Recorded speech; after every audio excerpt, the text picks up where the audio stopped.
अस्सलामुअलैकुम dear students. हमारा आज का लेक्चर नंबर 7 ये कंसर्न है magnetic properties of the solids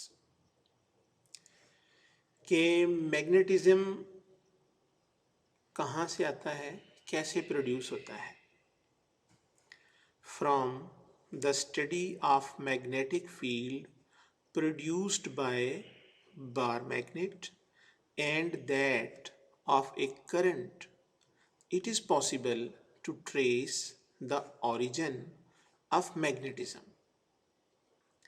यानी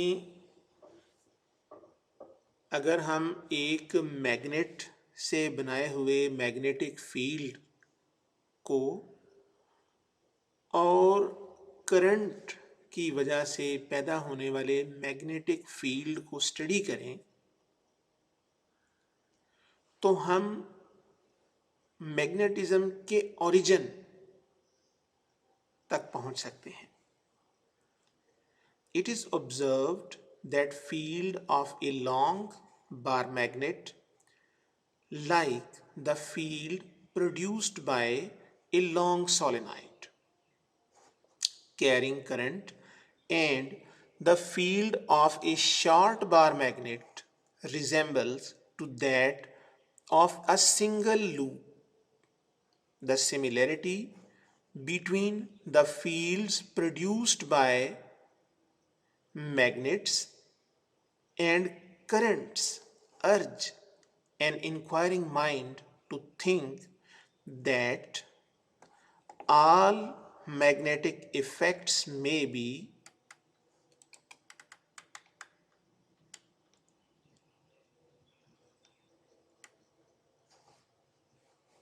due to circulating currents, a view first held by ampere.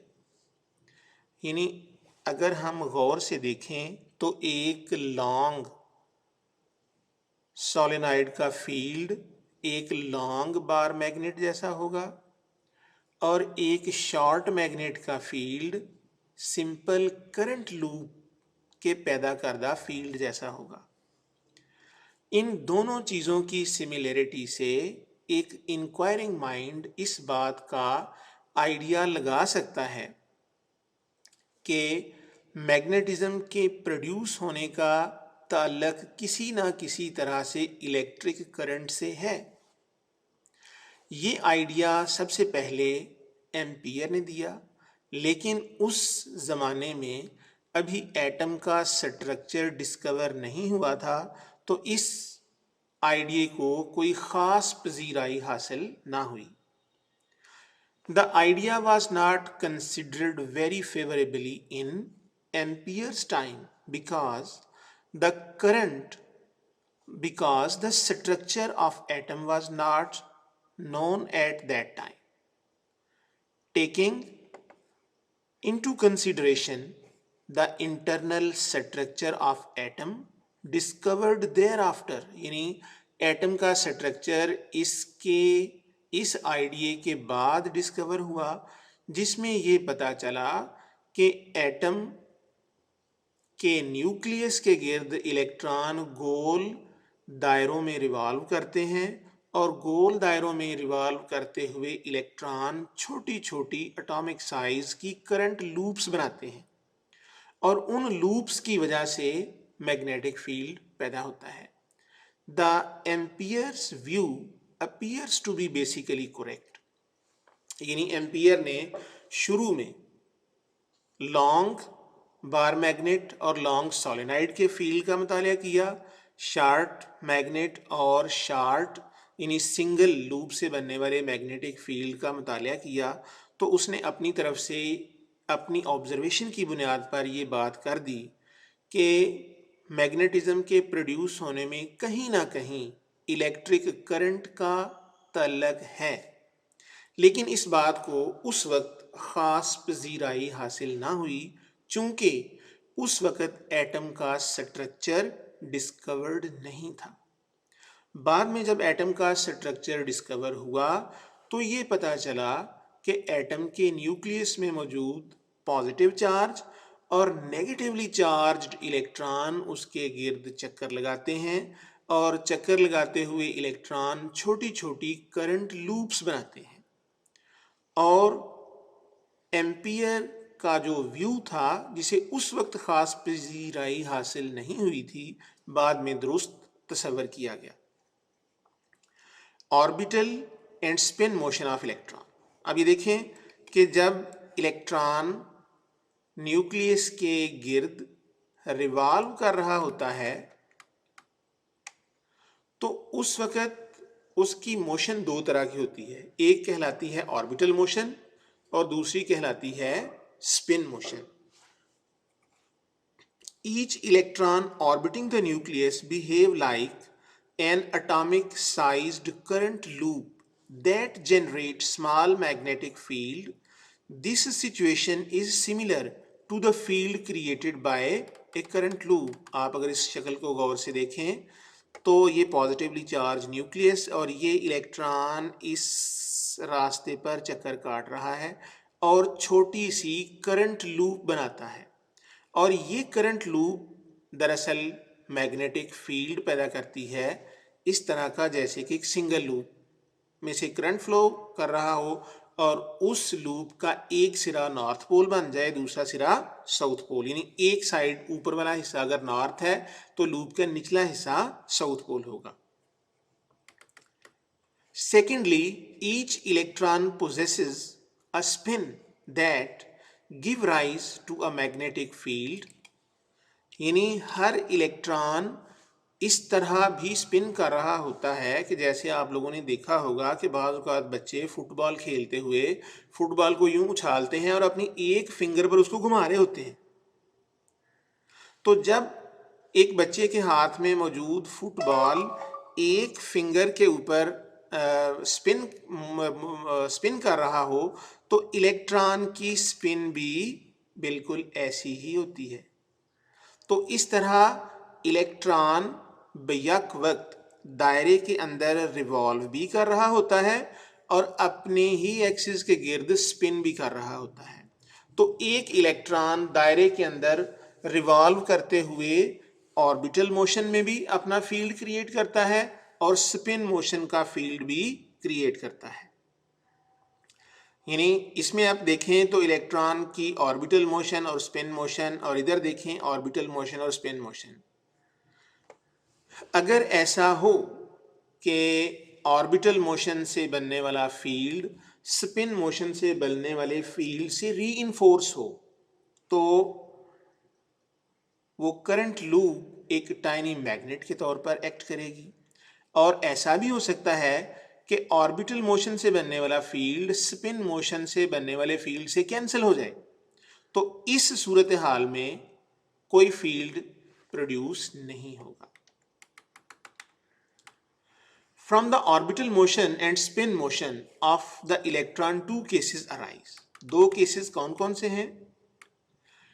The spins may be oriented in such a way that magnetic field produced by orbital motion is reinforced by the magnetic field produced by spin motion।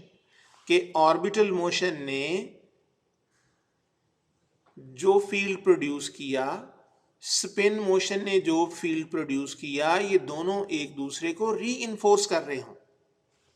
In this case, two fields reinforce each other and the atom behave like a tiny magnet and is called magnetic dipole।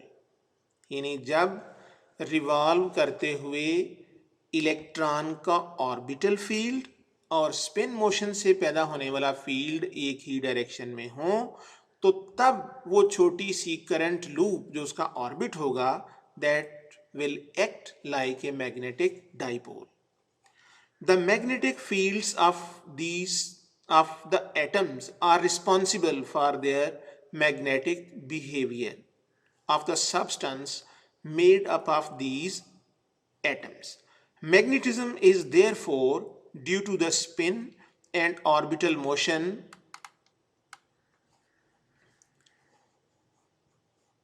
is therefore due to spin and orbital motion of electrons surrounding the nucleus. The substances with such atoms are called paramagnetic substances. यानी paramagnetic substances कौन से होते हैं? ऐसे substances जो ऐसे एटमों से मिलकर बने हों कि जिनके अंदर ऑर्बिटल मोशन, इलेक्ट्रॉन्स की ऑर्बिटल मोशन से बनने वाला फील्ड स्पिन मोशन से बनने वाले फील्ड को रीइंफोर्स करे और हर एटम एक छोटे से मैग्नेटिक डाइपोल की तरह एक्ट करे.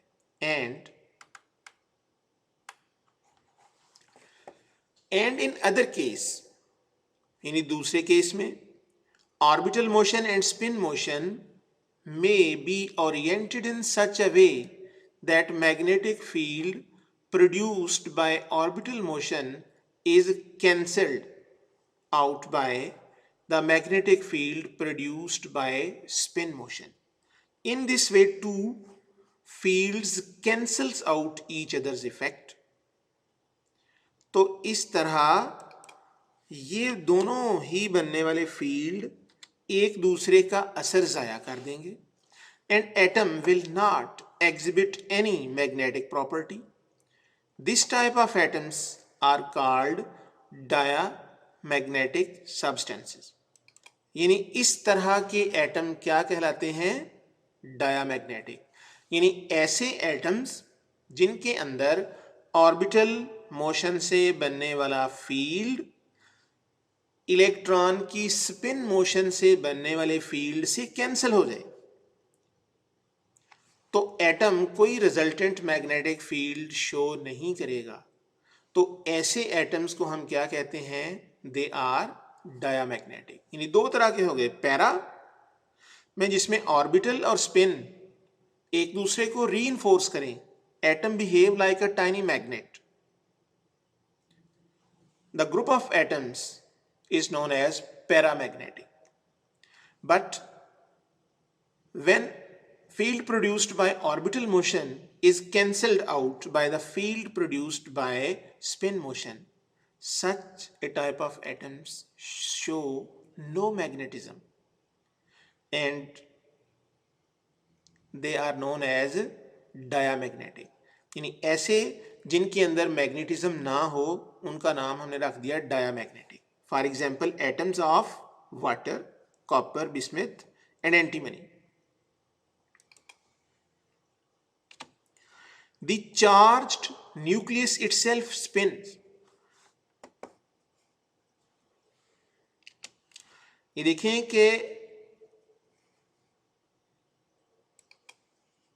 चार्ज शुदा nucleus, the charged nucleus itself spin give rise to a magnetic field. कि जहां इलेक्ट्रॉन ऑर्बिटल मोशन में भी है, स्पिन मोशन में भी है, दोनों ही मोशंस अपना अपना फील्ड प्रोड्यूस करती हैं. अगर दोनों ने एक दूसरे को रीइंफोर्स कर दिया तो पैरामैग्नेटिक, कैंसिल कर दिया तो एटम बन गया diamagnetic.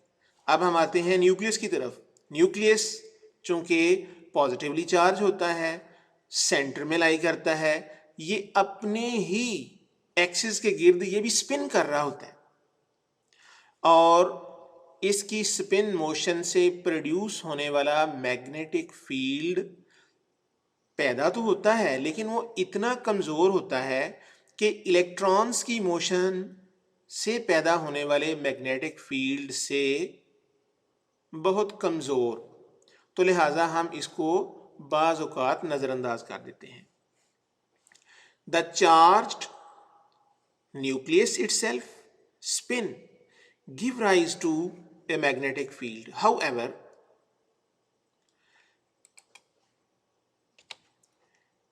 it is much weaker than that of the orbital electrons.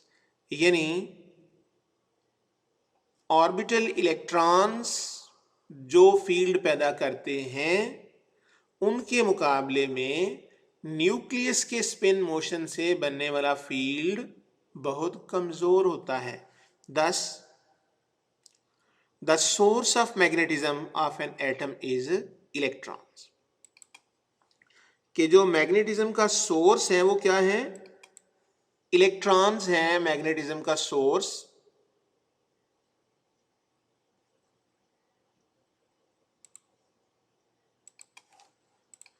Thus, the source of magnetism of an atom are electrons.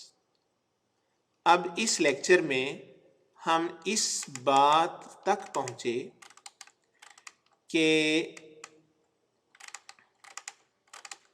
Magnetism का ताल्लुक इलेक्ट्रॉन्स की मोशंस के साथ है।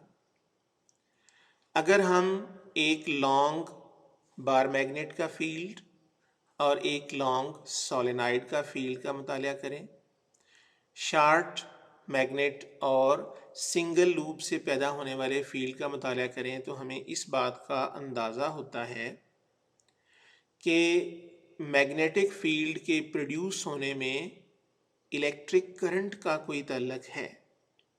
और ये आइडिया सबसे पहले एम्पियर ने दिया, लेकिन चूंकि उस वक्त एटम का स्ट्रक्चर नोन नहीं था, तो लिहाजा एम्पियर के इस आइडिया को कोई ख़ास पजीराई हासिल ना हुई। जब एटम का स्ट्रक्चर दरियाफ्त हुआ तो बाद में एम्पियर की कही जाने वाली बात सच साबित हुई। क्यों?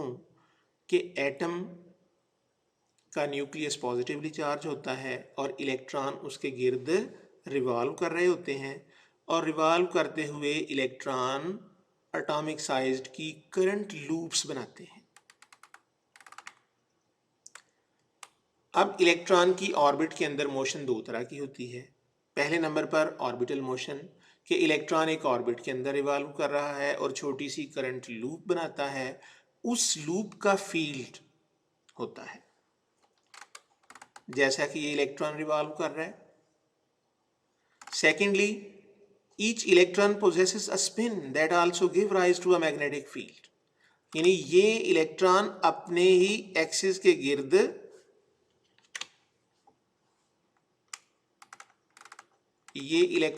अपने ही एक्सिस के गिर्द स्पिन भी कर रहा है, और स्पिन मोशन की वजह से भी एक फील्ड बनता है। अगर ऑर्बिटल मोशन का फील्ड और स्पिन मोशन का फील्ड दोनों एक दूसरे को रीइंफोर्स कर दें, जैसे ये समझ लें, तो ये एक छोटा सा मैग्नेटिक डाइपोल के तौर पर एक्ट करेगा। और अगर इसको देखा जाए तो इसमें न्यूक्लियस के गिर्द इलेक्ट्रॉन की ऑर्बिटल मोशन और स्पिन मोशन इस तरह से ओरिएंटेड है कि ये दोनों स्पिन मोशन और ऑर्बिटल मोशन से बनने वाला फील्ड कैंसिल कर देते हैं। तो अगर ऑर्बिटल मोशन का फील्ड और स्पिन मोशन का फील्ड एक दूसरे को रीइंफोर्स करें और वो मटेरियल ऐसे एटमों से मिलकर बना हुआ हो कि जिसमें हर एटम एक छोटे से मैग्नेटिक डाइपोल की तरह हो, तो ऐसे मटेरियल का नाम होगा पैरामैग्नेटिक। लेकिन अगर ऑर्बिटल फील्ड और स्पिन फील्ड दोनों एक दूसरे को कैंसिल कर दें, तो इस तरह के एटम्स कोई मैग्नेटिक बिहेवियर शो नहीं करते, then they are known as diamagnetic.